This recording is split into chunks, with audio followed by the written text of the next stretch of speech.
that was likely eaten by a wild boar is Al Seckel. When did he die? 2015. So he sent the email in 2010. Yes. This was exposed in 2015? No, it was exposed recently. But in 2015 he died? Yes. Huh. There were allegations that he was a fraud rare book seller. But they say that he self-exited. But it's interesting because how many self-exits connected to one case is too many? And what does he do? Why is he doing all of this for him? Is this just like he gets paid by Epstein? And I don't think that he's getting paid much. He was dating Ghislaine Maxwell's sister. So this is like a little favor to keep the family. But I mean, the speculation is it really a favor, or is it maybe you owe Epstein? Because I mean, I love my extended family. I don't know if I would illegally hack a website for them. Right. Go that far. Yeah, especially when they've been convicted of the crime that everyone on the internet is posting about.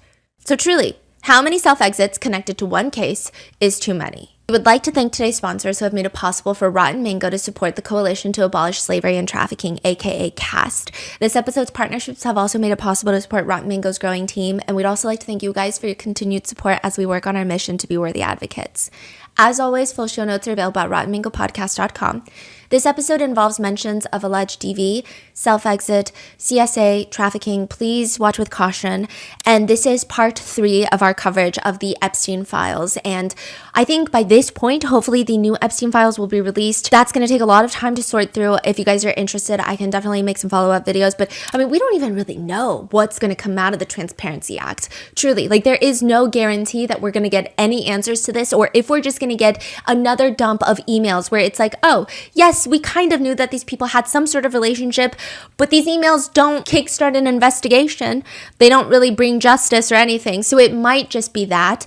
But just another side note, I am not legally accusing anyone of doing anything. All of these allegations, all of these accusations, and the discourse around each person that's involved or not involved with Jeffrey Epstein and Ghislaine Maxwell is readily available to be consumed online. There are countless court documents. There are countless things that have been released by the House Oversight Committee. There are so many things that have been circulating online that you can read for yourself and come to your own opinion. So with that being said, let's get started. The committee is where bills go to die. They are the gatekeepers. Before a bill even reaches the Congress floor, the congressional floor, okay, to have a full vote, they have to go through the committee first. And when they do, 90 to 95% of them die. They never make it out of the committee onto the floor, except this bill, Jeffrey Epstein's Transparency Act. I mean, why would it not get signed by everyone, right? They just have to make it to the congressional floor. Why would you not want to know more about those that are involved with Eggstein?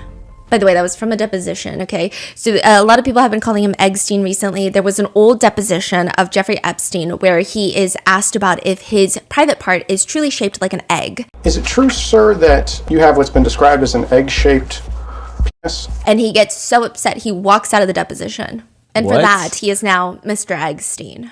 Now, the Jeffrey Epstein Transparency Act was a bipartisan joint effort from Democrat Ro Khanna from California and Republican Thomas Massie from Kentucky. Interestingly enough, when the Republicans find out that Thomas Massie is working on this bill, so he's trying to get it onto the House floor so they can vote. Once they vote, it goes to the Senate. Then once they vote, if it passes, it goes to the president, and it is now signed as an act. Like, this is going to happen. When the Republicans find out what Thomas Massie is doing, they are not happy. The leadership is not happy, including Donald Trump. Trump attacks Massie on social media, calling him, quote, a real loser. Thomas Massie, the worst Republican congressman, and an almost guarantee no vote each and every time, is an embarrassment, with a capital E, to Kentucky. He's lazy, slow-moving, and totally disingenuous, a real loser. Never has anything positive to add. Looking for someone good to run against this guy, someone I can capital E endorse and vigorously campaign for. I don't know why embarrassment and endorse are capitalized E for Epstein, I guess, right? But like, he really hates Massie now. He made fun of him for getting remarried a year after his wife died last year in 2024. And Trump is posting online, boy, that was quick. No wonder the polls have him at less than 8% chance of winning the election. Anyway, have a great life, Thomas, and question mark, because he doesn't know the new wife's name. His wife will soon find out that she's stuck with a loser. Thomas Massie comes out swinging too. I mean, the girls are really fighting in this one. In an interview, he says, the deal for Republicans on this vote is that Trump will protect you if you vote the wrong way. In other words, if you vote to cover up for pedophiles, you've got cover in the Republican primary.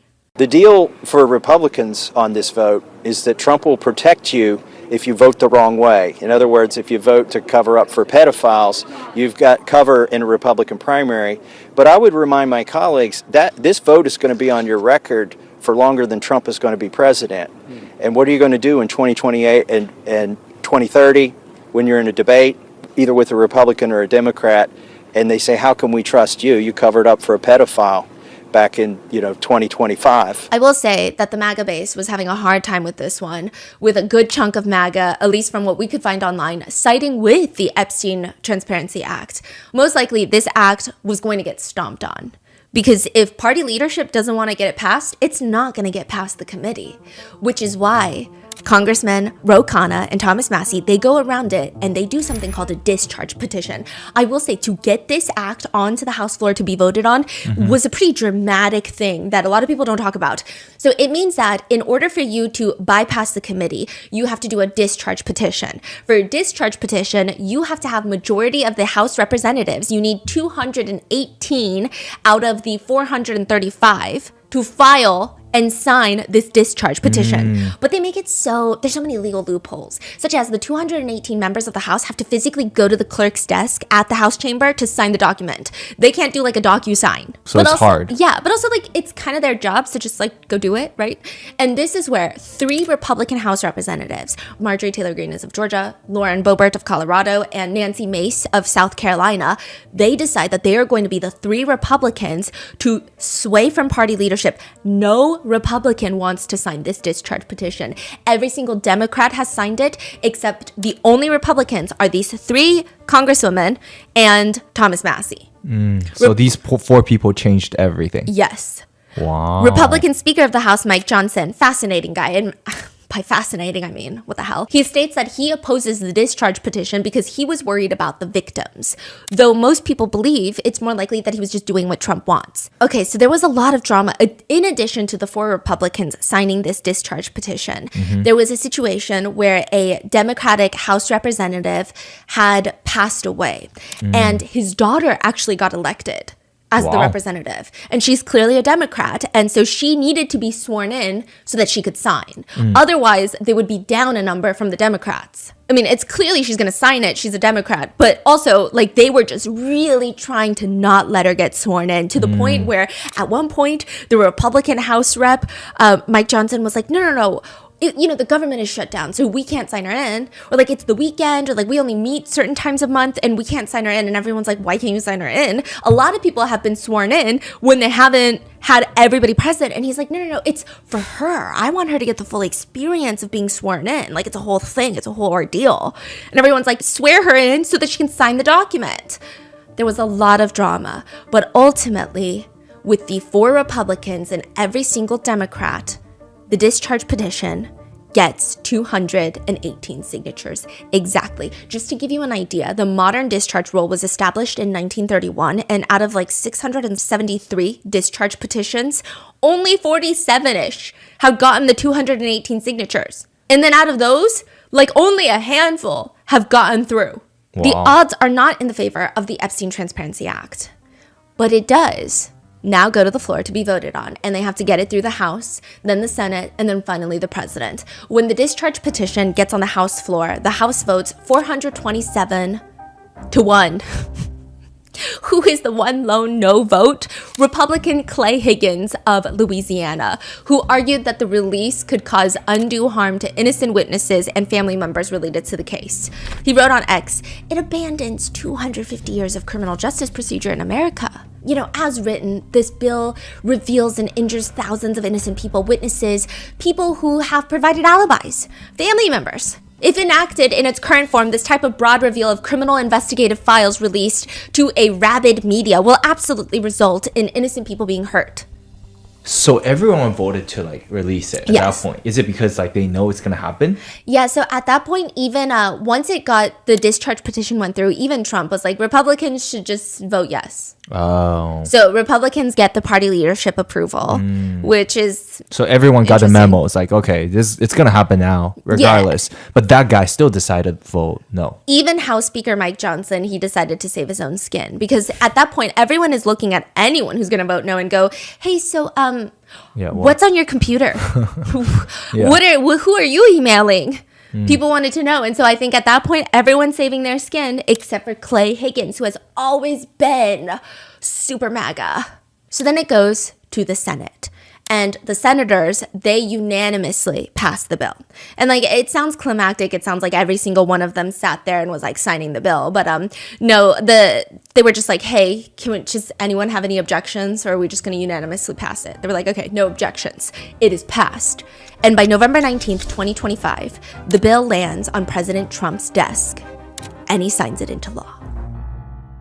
There's a lot of reasons why people think and have these conspiracy theories that Epstein was a spy, an intelligence officer for a foreign nation. The main one that comes up is Israel, that he was an intelligence spy for Israel. Netizens think that this is just too much power. The way that if you read through Epstein's emails, he does not align himself with one political party in the United States. When someone he's talking to is Republican, he takes a more Republican viewpoint. When someone he's talking to is a Democrat, he takes a more Democratic viewpoint. And it just seems that all of his connections lined up more so to be in the Democratic Party. Because he had Ghislaine Maxwell who knew the Clintons, and then they knew all of these connections, but it does not seem like he himself was like a staunch Democrat, like, oh, I lean left, these are my political views, which is so interesting. But he's so well connected globally to a bunch of international foreign nations and leaders. And the tapes, the alleged tapes that Epstein has of his client list abusing children, there is this question of, do those tapes exist or not? Because Pam Bondi, Attorney General of the United States, has stated that she has seen tens of thousands of tapes, right? The tens of thousands of video, they turned out to be child porn downloaded by that disgusting Jeffrey Epstein. But she does state that it's between Epstein and minors, but they were never found. And some people say it's because they were never Epstein's. They belong to the foreign intelligences, and they're not going to let it be found. She has seen it, but She says she has. but it hasn't been found. Yeah. What does that even mean? Yeah. Like, did you find it or not find it? Well, I guess the argument there is they're saying they're not going to release it because it's CSAM. But she does state that it's Epstein and minors. Now, what's interesting is that all of the victims, well, most of the victims for Epstein and Ghislaine, they don't recall being filmed when they were partaking in activities with Epstein. But a lot of them recall that Epstein and Ghislaine would allegedly talk about how they had some sort of power over these powerful men that these women were trafficked to, that these girls were trafficked to.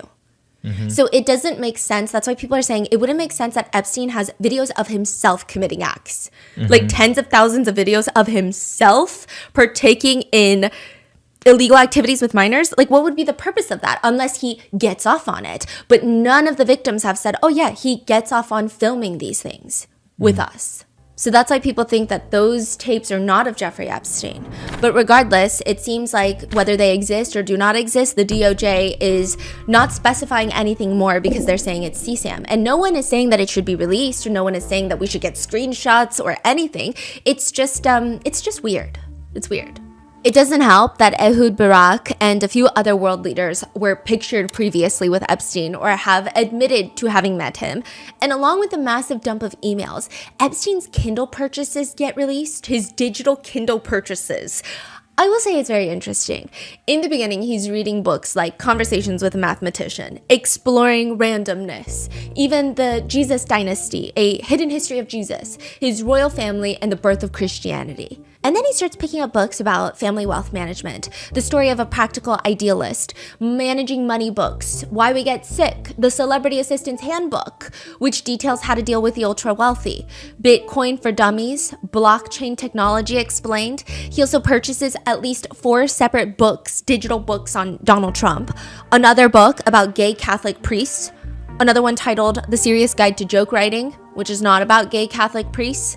However, it does appear that his interests start changing a little bit in 2014 with the books The Man from ORGY. It's It's a man who studies intimate relations, and he studies it and he loves it, and it makes studying intimate relations even easier. However, the blurb continues. He does odd jobs here and there for, quote, the most secret of American spy organizations. This unnamed agency, which is definitely not the CIA, might send him to various action spots in the world, but it's his lust that makes the spots get active. He just starts reading a bunch of spy books, along with purchases like The Complete Guide of Men Pilates, The Physics of Immortality, which is about how humans can be resurrected, which Virginia Dufresne states in her memoir, quote, I'll tell you one thing though. While I've read that Epstein was buried in an unmarked grave not far from his parents in Palm Beach, Florida, I don't believe that at all. Epstein had repeatedly told me exactly what would happen when he died. His body would be placed in some sort of cryogenic chamber to be preserved until technology advanced far enough back to bring him back to life. That's what he always bragged to me, with that satisfied smirk on his face. I know it sounds far-fetched, but I wouldn't bet against the notion that he somehow got his way on this. One of his last book purchases in the last 3 months of his life is Lolita, the annotated and revised version about a man who is obsessed with a 12-year-old girl. However, the most interesting purchase that everybody has been dissecting thus far online is, quote, the title, Rise and Kill First, The Secret History of Israel's Targeted Assassinations. People think it's interesting because there is a speculation that he is an intelligence officer, a spy for Israel, and then he ends up dying in prison later. Additionally, in that vein, he would also make these very strange notes that he would email himself. It's like the journals of a mentally corrupt human. I don't even really know what to call them. So he would just email these random, it'd be like 1, 2, 3, 4. It would be numbered in a bullet point list. And then it would be random words in sequences. It's like he's speaking in code or he's talking to himself. Number 26, taste, question mark. Food, question mark. Kissing, question mark. It's like he's playing the world's weirdest word association game. Other lists include 26, money, agreements, debt, power, value, wealth, cost. Number 27, dreaming all day long. Number 28, only 6 senses, question mark. And then at the bottom of this like numbered list, it would just be a whole group of people's names. Hopkins, Danny, Chomsky, Teal, Hoffman, Ehud, Bannon, Barack, Woody. What? So a lot of netizens, they've been speculating that these names correlate to a certain number. And these numbers are the last conversations that he had with these people so that next time he converses with them, he can remember what they conversed about or maybe what their interests were in. But it's very weird because if you're just a normal person and you don't expect that these are going to go public, why not write it in a journal where it's a little bit easier to understand? Why couldn't you just write Hopkins and then whatever that was, if that is in case what is happening here? Right. So it seems like it's just code. So you're saying that he expects this to go public one day? Or he's sending this email to himself, but there are other people who have access to this email. Or maybe he's taught always to write in code. Okay. Or to mix it up a little bit. It's just weird. Yeah, it's weird. It's very weird. And there really are only a few people that would understand what that is. And one of them would be Ghislaine Maxwell. There are only a few people allowed in that room when Ghislaine Maxwell gets interviewed for like the first and probably the last time a few months ago. Spencer Horn, Assistant Special Agent in charge of the FBI. Deputy Attorney General Todd Blanche. Also in the room, you have Diego Pestana, Associate Deputy Attorney General, Mark Beard from the U.S. Marshals, and Ghislaine's attorneys David Marcus and Leah Safian, Melissa Madrigal, and Todd Blanche speaks. Go ahead. And I'm Ghislaine Maxwell. This is the proffer interview of Ghislaine Maxwell, July 24th, 2025, 10:12 a.m. Todd Blanche tells her what a proffer agreement is and that it's, quote, the most important part of this agreement is that this isn't a cooperation agreement, meaning that by you meeting with us today, we're really just meeting.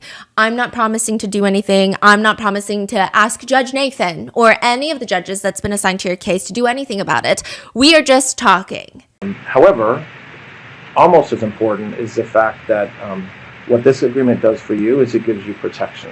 So what it means is that the government cannot use what you say today against you, with some exceptions, which we'll talk about in a minute. But whatever you talk about today, you have what's called immunity. So those exceptions are things like perjury. Like if you lie, they can get you for perjury. But Blanche says, Miss Maxwell, I guess about a week and a half or two ago, Mr. Marcus, your attorney, reached out to me and said that you wanted to speak with somebody from the government about not only your case, but about everything that's been in the media and that's been publicized about Mr. Epstein in your case. The government said that I'm not doing anything for you. But I'm gonna, yeah. You say you want to talk, so I'm here to listen. What is this all about, right? Why is she telling all of these things without any returns? And like, when the fuck has the government ever listened to anybody, let alone someone that has been convicted of any sort of crime? So it's very interesting. And like I said in the previous episode, it's interesting that this is all coming about when the administration is under a lot of fire about being connected with Epstein. Todd Blanche has some pretty strong connections to President Trump, and not just by being the deputy attorney general. He was previously Trump's personal attorney. So there's a lot of weird things happening here. But one thing that's very important to note is this is really the first time that we hear from Ghislaine herself. We know Ghislaine from what everybody has said about her, from the documents that have been released. She never testified during her trial. And even her trial itself, it was in federal court. It was never live streamed. This is the first time we really hear Ghislaine Maxwell, her voice, for a prolonged period of time. Yeah. And she's just as crazy as I freaking imagined. So she starts whining initially about how nobody from the government ever wanted to talk to her, even when she was first indicted and prosecuted, which she states she always wanted to talk to someone at SDNY, which, speaking of SDNY, there is a lot of drama happening right now where Maureen Comey, the former FBI director's daughter, was a prosecutor. She was an attorney for SDNY. She worked on the Epstein. SDNY is the Southern District of New York. This is a federal district. So these are the feds. So they prosecute a lot of white collar crimes. This is the same district that prosecuted Sean Combs. So it's federal court. You can't bring cameras in there. It can't be live streamed. Now, Maureen Comey, who also worked on Sean Combs' case, she worked initially on Jeffrey Epstein's case. Never went to trial because he died. And then she worked on Ghislaine Maxwell's case, and that did go to trial, and she was convicted. Now, she gets fired. She gets fired this year, all around the time of this Epstein file talk. And her father, James Comey, who was the former FBI director, he's in like a huge lawsuit, and it's so messy over there. But people just think all this timing is very odd and interesting. Very odd and interesting. So Ghislaine Maxwell is like, SDNY never wanted to talk to me. Even when they indicted me, they didn't want to talk to me. And she says, quote, and I offered myself, and I kept asking if they would meet with me. And I kept asking if they would meet with me so that I could talk to them, and for whatever reason, that was not happening. So she starts from the very beginning of how she met Epstein, where there were rumors that it was through her dad, that it was on a blind date. And in Ghislaine's version of events, she says her friend is like, hey, you're almost 30. So she says, quote, I don't need to tell you guys that's a very important moment for a girl to like think about important things. And a girlfriend of mine, who an American, told me I've broken up with I've been engaged, getting with a very long-term boyfriend, and we've broken up. She said, well, I got, as your girlfriends do, I've got a guy for you to meet. And I'm like, who is it? And she goes, he's been dating my sister, you'll love him, he's looking for a wife. I'm edging towards 30. I don't need to tell you guys that's a very important moment for a girl, just to like think about important things. Sure, I'd be happy to meet him. So her friend is like, because you're an old, decrepit little lady now, you got to think about dating somebody. So her friend introduces her to Epstein, who is dating the friend's sister. Imagine you're like, hey, you need a boyfriend? My sister's boyfriend could be a great pick for you. He's great. I think you guys should get married. And apparently that's what happened. So Ghislaine meets him at his office, where she notices a giant ketchup stain on his tie. And she is so smitten by this ketchup stain that she was like, yes, I will commit atrocious felonies with you. Let's do this. Ghislaine also thinks that we have the intelligence of a drowning cockroach, because she tells Todd Blanche that she slept with Epstein one time in the beginning of their friendship, you know? So in 1992, I slept with him one time. And I was like, oh, that's it. We're going to be dating. I never slept a single night in the house. Ever. They were never really dating, per se. They slept together once. And then she didn't sleep with him again for a very long time. And, the relationship was just not that serious. Were you in a romantic relationship with him at this point, or just friends? Just friends. You know, Epstein told me that he had a heart condition. A what? Heart condition. Heart condition. Heart condition. Which meant that he didn't have intercourse a lot, which suited me fine because I actually do have a medical condition myself, which precludes me of having a lot of intercourse. Epstein told me that he had a heart condition. A what? Heart condition. Heart condition. Okay. Which meant that he didn't have intercourse a lot, which suited me fine because I actually do have a medical condition, which precludes me having a lot of intercourse. So what was your understanding of his heart condition and why that prevented him from having intercourse regularly? I mean, he liked other forms of sexual activity. So she states later that he really likes self-pleasuring and blowjobs. He liked blowjobs. That I did observe. And he didn't seem to have any erectile dysfunction for blowjobs, but sex he didn't have. So when... I don't know what the difference between intercourse and I don't know what is... She says, so we stopped having relations in 1999. Not full sex. Sorry, just to be clear, you know. Didn't mean that we didn't still share a bedroom sometimes or whatever. In fact, she says that they never really did it. And all of these women who are accusing her of bringing them into the room, leading the massage, being involved in these group activities, she's like, oh God, that's really not me. Like, I've only ever done it with Epstein like a few times. And on top of that, I mean, people think that we are connected by the hip, but that is not at all the case. We barely ever hung out. We actually didn't really like each other like that. She says, in fact, I didn't like the people that he was with anyway. So how do I say this? He was always surrounded by young people, right? I like people who are my age or older, and I don't find the society of the companionship of younger people, I suppose, is really that enjoyable. I don't like the company that he chose to be with. And so I just was kind of boring and fundamentally uninteresting. That's probably the nicest way I can say it. Throwing Epstein under the bus now? Yeah. And she says that, by the way, in case you guys didn't know, I was in a full-blown relationship with a billionaire. Oh, yeah? She states that during this time, she was dating another billionaire by the name of Todd Wyatt. Wyatt? But this is in from 2003 to like 2010. And she says that he is the founder of Gateway Computers, quote, as you may know. And we had an amazing relationship that went up until 2010, I think. And I was with Ted from that time. So she says that she even attended Chelsea Clinton's wedding as Ted's guest. Weird. And she says, you know, back in those times, if you asked Ghislaine where Epstein was, she would even tell you, I would have no idea. I didn't even have the keys to his houses. Like, I think it's crazy. Like, she makes it seem like it's crazy that everybody is saying that they were joined at the hip, that they were Bonnie and Clyde. She's like, I barely saw the guy. If you asked me where he was at any given point, I don't think I would have had the answer. I didn't think so. I mean, that's how detached we were. What time frame was all the crimes happening? Is that the same time frame that she claims? Yes. So she claims that I wasn't even there. Yeah, she's like, I barely know the man. Blanche is like, okay, so when Epstein was first arrested in like 2008, that's when you realized that something was wrong with the guy? She's like, I didn't even know that. I didn't even understand. She's like, I didn't even know that he was arrested. I read through the press. And then when he's charged in New York federally, how did you learn about that case? In the press.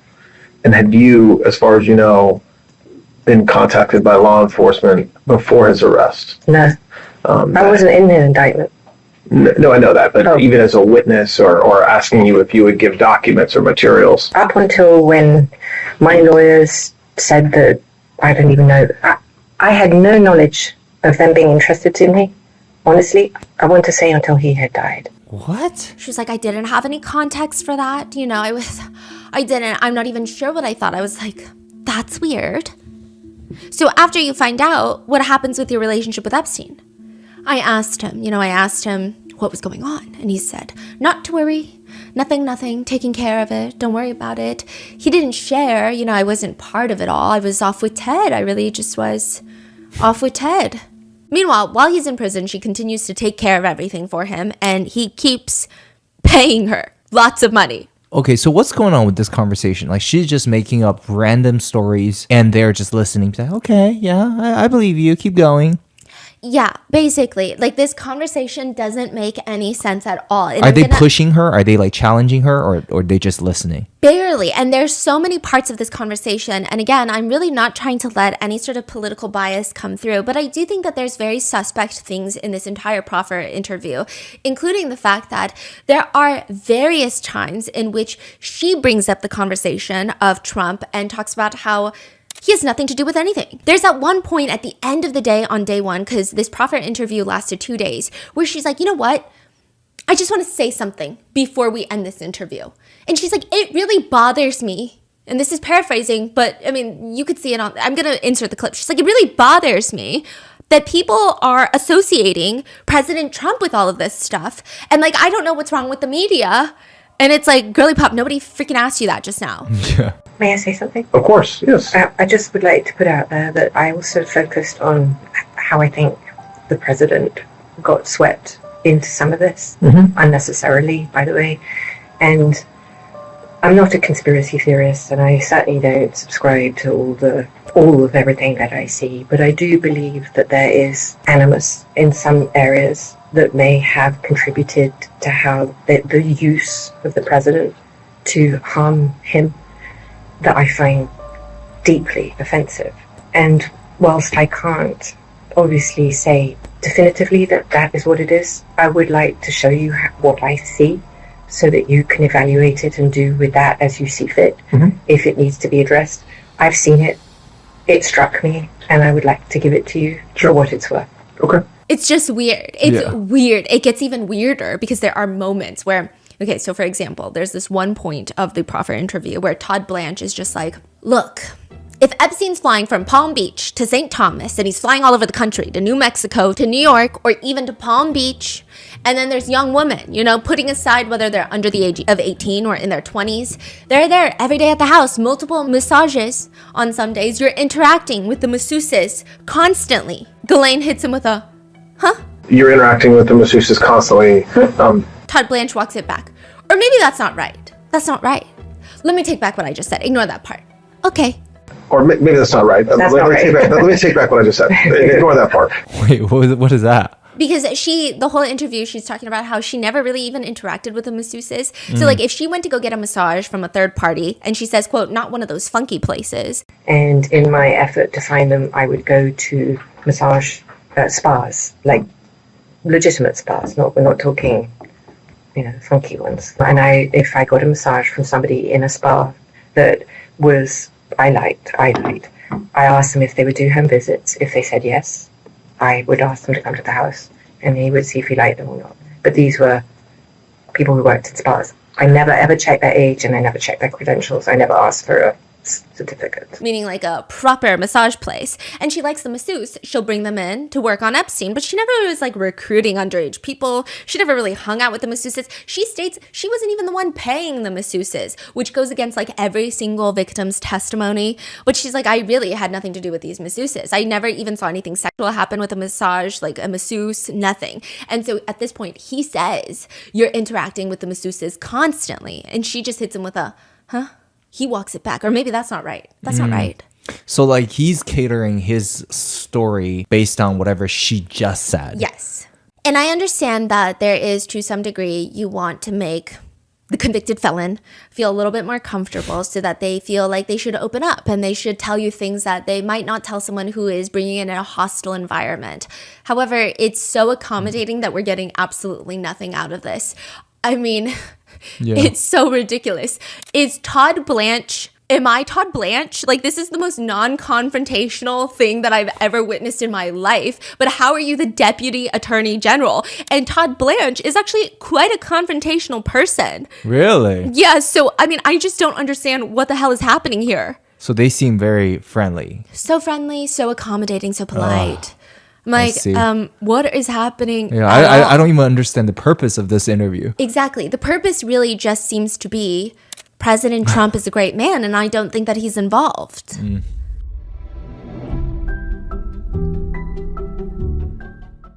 If you're new to RM, we had a small business with Shopify called Grandpa Mingo's Art Studio a handful of years ago.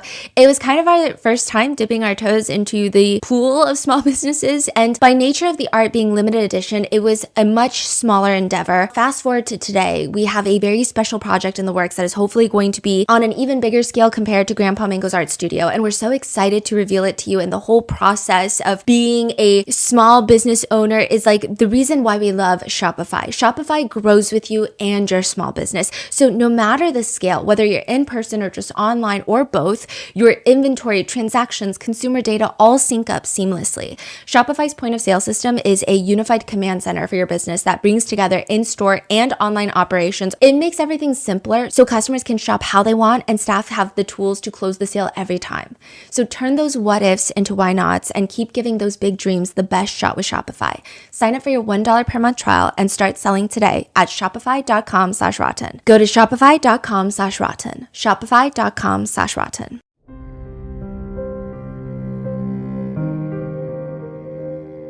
And they just let her get away with things. They let her get away with saying things like, he told me he had difficulty having an erection. I believed him. Blanche is like, can you elaborate? Like, what do you mean by that? Because when I didn't have sex with him after the first time, I took it as I asked him, so was it me? And he told me it was him. Todd Blanche is like, what? She says, I had never, up until this moment in my life, as if I'm, not stupid. I'm not stupid. I'm very bright. I've had an excellent education. I traveled all over the world. I had boyfriends. But I had never met or understood that somebody could be so would lie to me about. It never occurred to me. I didn't have a frame of context within my life experience where somebody would be so manipulative and devious with me. Plus I just didn't have, and I was happy not to have sex because I have a condition that doesn't lend itself to that. So she just says, I never had intimate relations with Epstein because he can't have a bonbon or whatever you want to call it. This is her excuse for everything. She says, I was never involved. I was never having these relations where I was assaulting children with Epstein because he cannot. I've only had relations with Epstein one time. And then it was only one time, so I asked if it was my problem, and he said, it's not your problem. The only thing that Todd Blanche does kind of stick to is like, hey, but you are getting paid a lot of money. Were you relying on that money to live and his generosity to live, or did you have your own money? Okay, so we're going to come back and spend more time on the money with respect to Mr. Epstein and his wealth. But what did you learn about his wealth and how he was and how he accumulated his money? What is he doing to make money that you see? Does he have clients? Does he have rich clients? Does he have famous clients? So you're saying that you're not recruiting masseuses for him, like inappropriate masseuses, that these are regular massage therapists, but then you're just, what? You're a house manager? You're signing contracts for third-party designers for all of his homes? That's about what you're telling me your job duties are, right? I mean, this is a complex operation. I'm not talking about anything untoward, just the sheer size of the projects. I'm talking the construction projects, the houses. It's a really significant job. I ran all the properties, the staff in the property, the management of the properties. So we're talking $18.3 million in 1999, $5.5 million 3 years later in 2002, $7.4 million in 2007. That money adds up to be around $30 million. Ghislaine Maxwell responds, I don't believe any of that was my money, even though they're going straight to her accounts. That money adds up to around $30 million. You were not paid that by Mr. Epstein, meaning that's not money you received for your benefit, even if it was put into your accounts. I don't believe any of that was my money. What I'm just trying to make sure that I understand is that the idea that you were paid $30 million in order to, by Mr. Epstein, to reward you for recruiting young women, you're saying that is categorically completely false. That is categorically false, correct. And then he doesn't really do anything about that. So then we just start going down the list of everybody that she's met and interacted with. Did you ever meet JFK Jr.? I'm sorry? Did you ever meet JFK Jr.? Yes. I met him at Andrew Cuomo's, Carrie's wedding. Who did Carrie marry? Andrew Cuomo. Yes, Andrew Cuomo's wedding. She says that she likely met him before she was friendly with Epstein and, quote, I fancied him. Did you have any sort of professional or social relationship with John F. Kennedy Jr.? I fancied him. You what? I thought he was very attractive. Oh, you fancy. Sorry. Besides finding him attractive and fancying him, did you have any sort of social relationship with him? I mean, we knew each other. I thought he was wonderful and fun, and I enjoyed meeting him. We went out, and I want to say we had a dinner or two, but obviously I was very excited. But that was it. And I knew his brother. And so now she's talking about Andrew Cuomo again. I knew his brother.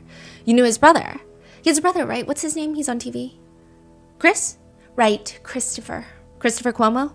But I would just say socially, I'm just not close friends or anything. But I was friends with Carrie, which is Andrew Cuomo's ex-wife.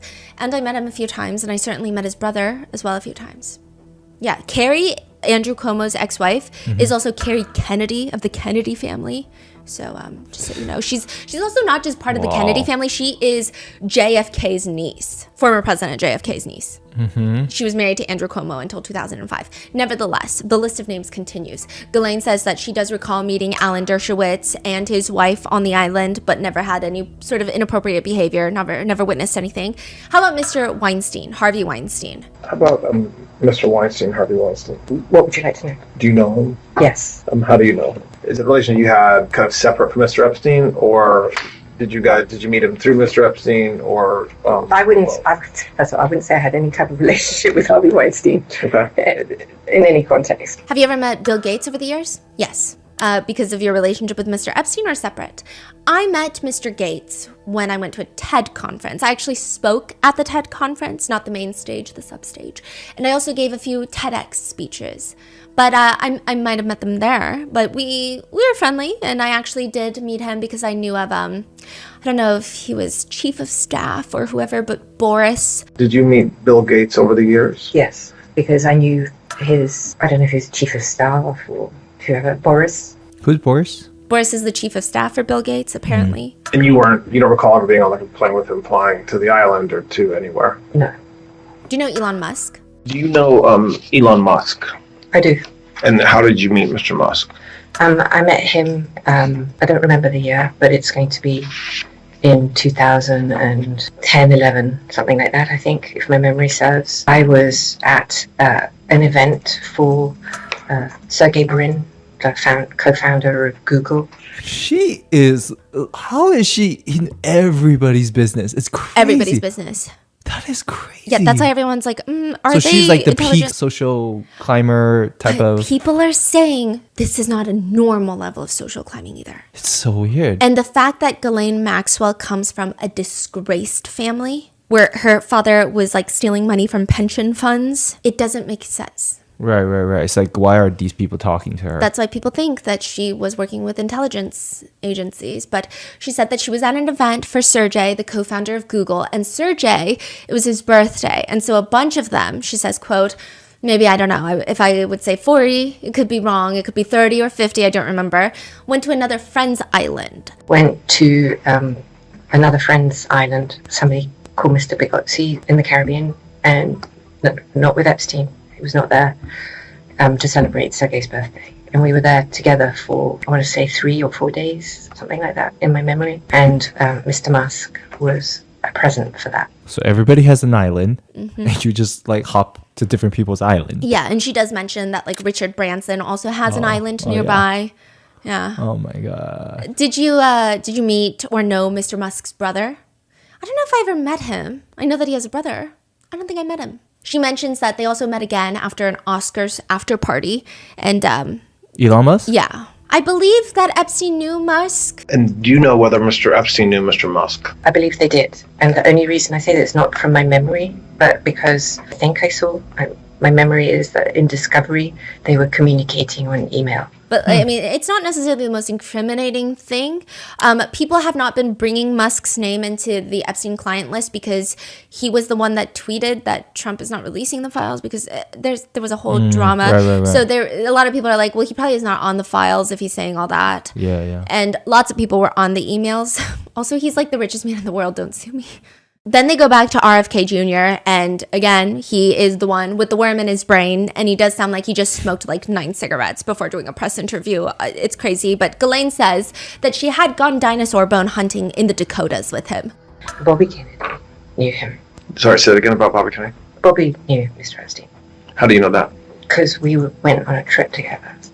We went to dinosaur bone hunting in the Dakotas. Protect the dinosaurs and protect the bears is what I'm learning from this. And she says, I knew Bobby's wife. So Bobby is his nickname. I knew Bobby's wife, Mary, pretty well, actually, and before he met her.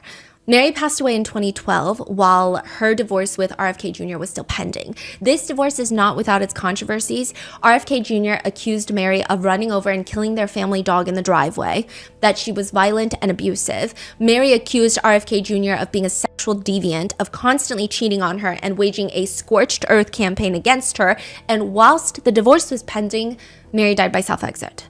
Ghislaine states that her boyfriend back in the 80s had a brother who dated Mary, and that's how they knew each other. And then Mr. Epstein. Did Mr. Epstein meet Bobby Kennedy through you? I don't think so, because Mr. Epstein... Surprisingly, everyone says everything happened through me. That's just not true. I mean, I think yesterday I explained that he had friends from London, and they were what the people would call fancy. They were fancy people. So she's like, no, he didn't meet Bobby through me. But then she states, I never saw anything inappropriate with Mr. Kennedy. I mean, yesterday, if I didn't make it clear, I will reiterate. I never ever saw any man do anything inappropriate with a woman of any age. I never saw inappropriate habits. Now, I'm not going to say hands that to me is not inappropriate. A what? I guess like holding hands. Oh. Now, somebody's inappropriate and mine might be different. We're not talking about anything that resembles the accusations that we've discussed. So that would be a flat out no to any man. Also, she just can't remember anything. I don't remember. I don't remember. I don't remember. I can't remember what, I can't remember now. But. And as for why she can't remember a single damn thing and has the hippocampus of a toad that's been deceased for half a century, she says, I don't recall all of them. Not because I'm trying to be evasive or anything, but I just don't remember them. And after a while, in the incredible job that you all have, all of you, that when you're so high pressured and you're spending so much time with extraordinary people like with President Trump, it can blur. It just does. Does she really talk like that? Yeah, basically. It's so obvious. I mean, this is like a very dramatic interpretation, but I think that her accent doesn't help. She does have a very posh way of speaking that's very holier than thou. She has a very posh accent. You know, in the incredible job that you have, all of you, that when you're so high pressured and you're spending so much time with extraordinary people like you do with President Trump, it can blur. She also says about Bill Clinton, so I started spending a lot of time. I don't want to categorize that, but I started spending time with the former president and with Doug and his team. And then I had no purpose really other than I obviously offered something. I don't know, ideas of, I don't know. And he started to travel. Who started to travel? Bill? Yeah, so she's like, I'm traveling with Bill Clinton and like I offered him ideas or like, I don't know, or like ideas or like, I don't know. It doesn't make any sense. And then she talks about how there is a rumor where she flew Bill Clinton on a helicopter to the island for nefarious reasons. And she says, that is so patently absurd that I flew him in a helicopter. I am a helicopter pilot. That is true. I am a helicopter pilot. That is true. But the notion of me flying an ex-president and a machine, that would terrify me. I would never even take that responsibility. Can you imagine? Yeah, no, I'm not. No. And then she goes on to state that the reason that she can't really remember anything is because she was in solitary confinement at MDC Brooklyn for quite some time. And MDC has one of the most heinous, and she starts talking about the prison system there. And Todd Blanche is like, not on my transcript. We're going to stop you right here. Moving on. My memory's not as good as it was because when I was in Brooklyn, I was in the SHU for almost 2 years. And I was on suicide watch for almost 2 years, which meant that they woke me up every 15 minutes for the entire time. And it really did affect my ability to understand. Okay. Yeah, he said, not on my watch. So, but she just tried to blame MDC Brooklyn for the reason that she's very messed up. And I don't think so because, I mean, yes, I think prison reform and I think MDC Brooklyn is probably one of the worst of the worst, but also you were messed up from the get-go, so I don't know what she's talking about. Ghislaine also goes on to state that any woman that she saw around Epstein's vicinity was very interested in him. I saw Epstein with women. What I mean by that is he would have women around him, or women on the plane, or women in his house, or that's how I'm explaining that. Those women were very interested. What my characterization of the relationships between all women that I saw with him and him was characterized by their interest in him as I would see it. And by that I mean I never saw anybody who didn't want to be with him. Nobody was there by force or uncomfortable or in distress. She says, I never saw that. She said, if you were massaging his feet, I mean, they were happy to be there. He would ask people all the time, whoever you were, to massage his feet. He'd be sitting there and he'd have somebody massage his feet or squeeze his shoulders, or I saw that a lot. Did you see him engage in sexual conduct during a massage? Well, you could define sexual conduct as in, I did see women who would have been, less than normally clad for massages, but especially on the island where they would be in bikinis or possibly even topless. Yeah, I did see that. But she doesn't have any recollection of anyone underage giving Epstein a massage or doing anything inappropriate during a massage. Did you ever observe Mr. Epstein masturbating during a massage? Yes. Okay, so what are you saying? I mean, when I'd seen him on a massage table, I had seen him masturbate. I don't know if there was a masseuse present, but I've seen him on a massage table. Okay. Sorry, I just... Okay. What? Okay. And then she says, let me give a rant. And she just starts ranting. The narrative started in 2009 is really when it started. So that narrative that was created and then built upon and it just mushroomed into what... Basically, this is like a Salem witch trial. People gone lost their minds for this thing. I understand that. But the issue is, how do you satisfy a mob who can't understand the lifestyle because it's like P. Diddy in Redux on TV with Clintons and Trump? I mean, it's bananas. That's a bad example to give. No, yeah. Has she not been watching the news? Yeah, has she not watched the new Netflix documentary? Like... With the Clintons and Trump, I mean, it's bananas. And while some of it's real, he did do those things, Epstein. He did do those things. I'm definitely not disputing that. But this was a man, but this is the one man. He's not they've made him into this. He's not that interesting. He's a disgusting guy who did terrible things to young kids. You're not going to hear me say what he did to people who are over the age of 18. I'm sorry. I'm not going to go there. That's just not what I'm here to.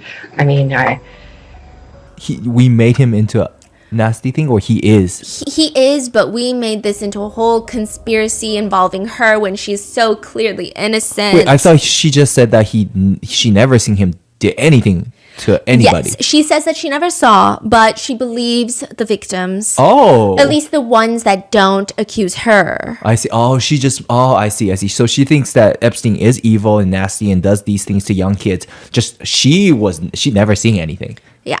So that okay. And she says, if you met Epstein, there's no way that this cast of characters, which is like extraordinary, and somewhere in your cabinet who you value as coworkers, would be with him if he was a creep or because they wanted sexual favors. A man wants sexual favors, he will find that. They didn't have to come to Epstein for that. Now, did some of them? Okay, I don't know. I wasn't there. I didn't see it. Okay. How does she have this attitude when she's already, in prison for this long and all? And the way that she's trying to convince us of these things, she would have an easier time convincing everyone that she stuck a 7-foot Christmas tree up her butt. I don't understand. I don't get it. Yeah. And then she goes on to state that this is all Virginia's doing, that she has nothing to do with this, that she was just working for Epstein, but it was all Virginia. Now, the DOJ does redact Virginia's name, but it's very clear that from context, it's Virginia Giuffre. Ghislaine accuses Virginia. I think because in December of 2001, he met, and I think was responsible for that in its entirety. When Virginia was a child herself, this is what she's saying. Virginia was a child herself, and she is saying that Virginia is responsible for this. Ghislaine says she was a self-confessed, having been abused as a young girl, and was trained. Her words, I'm quoting now, not mine, in all the arts of whatever that is, the sex program by a man called Ron Eppinger, who was her pimp from when she was 14, I believe, or 15, I don't know. Virginia Giuffre was trafficked by Ron Eppinger, if you listen to part 1, and Ghislaine is saying that she was trained to do this. She was trafficked. And she continues, and in her book describes him training her to be what every man wants in all its manners, fellatio and everything else. Ghislaine goes on to spew nonsense about how Epstein's interest in underage masseuses started because of Virginia, and that Virginia was the one recruiting fellow young girls to come in and service Epstein. She also badmouths Virginia by saying things like, So she takes up with the local drug dealer and she becomes druggy. Like, you know how druggies, well, maybe you don't. I live with a lot in Tallahassee. They become even more unreliable than normal. So now she's saying she's unreliable because she got into drugs. And so she blames everything on Virginia Giuffre. And how convenient is that when Virginia Giuffre, just a few months before this proffer interview, passes away? She says, quote, Every single person who came to his house came through, and her boyfriend Tony, and then whoever else underneath her. And that is how it started. So Did they push back on that when she said this? No, they just kept saying things like, well, let's not get into he said, she said. Let's not get into individuals. It's messed up. But one of the biggest things that came from this proffer interview is that lends itself to the theory that Ghislaine and Epstein were working as foreign national spies, gathering intel and blackmail material on the most powerful people in the US. There is a fascinating email from a redacted person who reaches out to Epstein in 2013, asking what he knows about being an offset service provider. I don't know what that means. That sounds like you work for Verizon or something, okay? But Epstein responds, yes, one of the most complex negotiations, as they are very strange. Someone buys fighter jets, but with the fighter money, some must be used for specific third-party items, such as, I will buy your pussy for $10,000, but with 2 of the 10, you have to buy me food. And to make matters worse, I need to borrow another 10 from you. The person responds, so the offset service provider does what? Negotiation between the parties? Complex. Sounds interesting. Epstein says, Brazil has tried to buy fighters in the past. They don't have a lot of money. The redacted email responds, apparently Brazil is a hot investment place now. It's more about the offset part than the jet deal. Sweden and the USA are all lobbying to get the jet deal, as aviation is tied with potentially big tourism deals. 36 planes. I was just on call with a guy in Sweden who is dealing with this. I never know if the stories are real, but he claims to work with the Brazilian president, Obama, and Warren Buffett, etc. So, I mean, What is happening? The amount of knowledge that he has in military contracts and fighter deals is odd. So people are saying this doesn't sound like someone who's just scheming billionaires. Like if he is just blackmailing billionaires or being a financial tax advisor, this is weird stuff that he has access and knowledge to. In another email, he tells a redacted individual, I passed your message. In addition, I'm not sure what role you and your boss would like to play in the Yemen issue moving forward. The rebel leaders are ready to propose a document. They would like a ceasefire and halt. If you'd like, I could pass on their proposal. This is not what I do. My expertise is only money, but it seems like your part of the world would like advice. So he's now dealing with a ceasefire in Yemen. In another text message, Epstein is talking to another redacted individual writing, spoke to my China guys, and they said China stronger, plays weakened, strife art of war, etc. Said all the players are Xi loyalist. Main complaints is that there's no counterparty in US, either no one home or new to the game. He texts again, this is just a year before his death. I had 3 China guys today. I told them that they should brief you. There's a 40-year anniversary in Beijing of the beginning of Economic Growth Initiative. He's also meeting in 2017 with the Mongolian ambassador for the UN. And this is in 2017. This is just 2 years before he dies. He also emails about how he just spoke with one of the Ambani family members, one of the billionaire families from India. He also writes, India, Israel, key, not for email. So this is, a lot of people have interpreted this as telling an Ambani family member that the key for India and US relations to soften is Israel. Israel is the key. Wow, wow. There's also pictures of him with African warlords, which Ghislaine comes up with this like very bizarre explanation for that in the proffer interview where she says, no, so the reason that he hangs out with African warlords in that picture is because he had a business idea where if a billionaire had money stolen from them, like if a cartel has money stolen from them, he would go find that money, track it down, and he would bring it back and he would get a percentage of the recovered money. So let's say you have El Chapo, and El Chapo's laundering money, or he's working with the Sinaloa cartel, and he steals money from the Sinaloa cartel and he moves it to wherever. So he's got stolen money from the Sinaloa, goes to X. This didn't happen. I'm just coming up with something in my head. And the Sinaloa says to Epstein, can you track down my billion that the other cartels stole from me, and Epstein will go and find the $1 billion and will take a portion of the money that was stolen as a fee and give back the remainder. That would be on a percentage basis. And everyone's like, what does that have to do with African warlords? Mm-hmm. But to address the rumors that Epstein and Ghislaine were spies, Todd Blanche asks her, have you ever had any contact with any representatives that you know from Mossad, the Israeli intelligence agency? Can you ask me that again? Have you ever had any contact with any individuals that you understand to be from Mossad, an Israeli intelligence agency? Well, not deliberately. Pardon me? Not deliberately. Well, not deliberately. Pardon me? Not deliberately. Okay. And did you know, we asked this, we talked about this a little bit earlier, but just to put a finer point on it, did you ever know that were you ever told, you ever think that Mr. Epstein was getting any money from any intelligence agency, including Mossad? I don't believe so, but I wouldn't know. I mean, I would be very surprised if he did. I don't think so. No. Were there any international businessmen or politicians that had a very close relationship with Mr. Epstein that we haven't already talked about?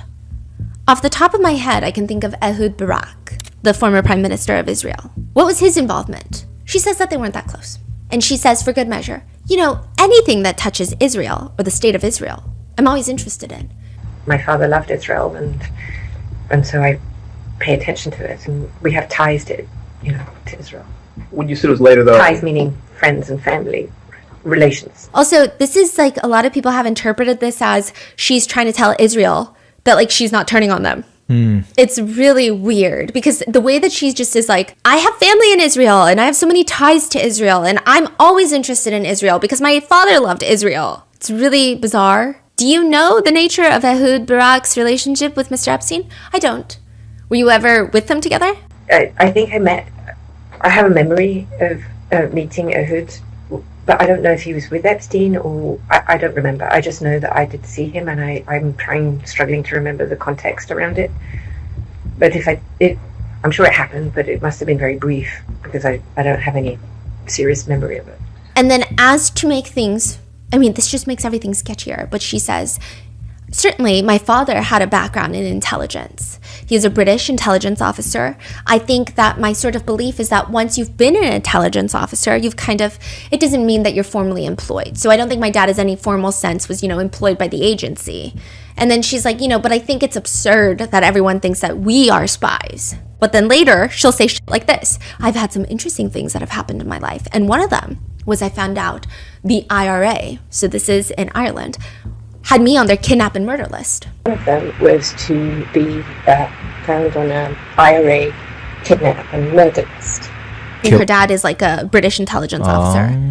Yeah, but after that happened, my father always wanted to put a lot of protection on me, obviously. So it's weird because this didn't make it any clearer. I don't think that this Prophet interview is going to make these conspiracy theories die down or feel less legitimate to the people who already believe it. Now, at this point, that's pretty much all we got from her proffer interview, and there have been speculations because she was moved to a very low, minimal security prison that she's going to get pardoned at the end of Trump's term. And he's been very evasive about it. He would say things like, I don't want to talk about pardons. Let's not talk about pardons right now. But she's got access to phones, emails, weekend visits, recreational sports. I believe it's like unlimited yard time. So she was moved after this interview? Yes. Exactly. So she's moved after this interview, and she's still trying to get out of her entire conviction by saying that she had a non-prosecution agreement as by the sweetheart deal that Jeffrey Epstein signed in 2009. So I guess we're going to have to see. But Virginia Giuffre, on page 139 of her memoir, she writes, I had been trafficked to dozens of men by this point, and I remember their faces clearly. There were old men and even older men, nerdy, shy men, and boorish, arrogant men. There were men who wanted me to wear outfits and men who wanted to see me naked, and men who didn't notice if I was clothed as long as I touched them. There were men who behaved as if I were lucky to be with them, and there was at least one man who ignored me as I serviced him sexually, preferring instead to focus his eyes upon and even fondle Epstein. Someone just liked to, yeah. A lot of people want to know who that is. A lot of people want to know who everyone is. Virginia writes in her book, nobody experiences trauma and emerges unscathed. I certainly haven't. Even before I met Epstein, I'd experienced awful things that I've made some observers label me as his perfect victim. But I was also resilient, or I wouldn't be here now. I still have night terrors and panic attacks. I still have moments of feeling worthless. Perhaps I always will.